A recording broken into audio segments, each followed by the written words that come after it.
এক মহিলা মারা যাওয়ার পর তার স্বামী তার কবরের পাশে দিয়ে কাঁদতেছে, প্রচুর কাঁদতেছে। আরেকজন বলে, আরে স্ত্রী জানি কি পরিমাণ ভালোবাসতো, এরকম কাঁদতেছে।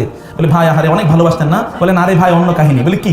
বলে, শুনছি যেই ব্যক্তি মারা গেলে তার কবরের পাশে অথবা তার জন্য যদি জীবিতরা যদি চিৎকার করে কাঁদে তাহলে নাকি তার কবরে আযাব হয়। আমি চাই এর কবরে একটু আযাব হোক। এখন ঘটনাটা আসলে কি, আপনারা খুশি হলেন না? একজন আমাদের মধ্যে কেউ ওয়াজ করার পরে বলছে স্বামী স্ত্রী জান্নাতে একসাথে থাকবে। ওই পিছন থেকে একজন বুড়ি বৃদ্ধা কান্না করে উঠতেছে। বলে, কি ব্যাপার, আপনি কাঁদতেছেন কেন? স্বামীর কথা মনে পড়ে গেছে? বলে, না না মনে পড়ে না, ওই আবু বকরের বাপের সাথে আবার আমার থাকা লাগবে, জান্নাতে একসাথে থাকবে, মানে দুনিয়াতে ওই লোকের সাথে থাকতে থাকতে খুবই বিরক্ত, এখন আবার জান্নাতে গিয়ে তার সাথে থাকা লাগবে নাকি? বলে, আবার থাকা লাগবে তার সাথে। এই কথা শুনে আমার কান্না আসতেছে। যাই হোক, স্বামীদের আনুগত্য করা ফরজ। স্বামীর আনুগত্য করা কি ফরজ, মনে রাখবেন, এটা ফরজ। এটা আল্লাহ এবং আল্লাহ রাসূল বলেছেন। আমি ফরজ বানানোর কেউ না এবং ডিলিট করার মতো কেউ না। এটা বললে আল্লাহর জিহ্বা টেনে ছেড়ে ফেলবেন।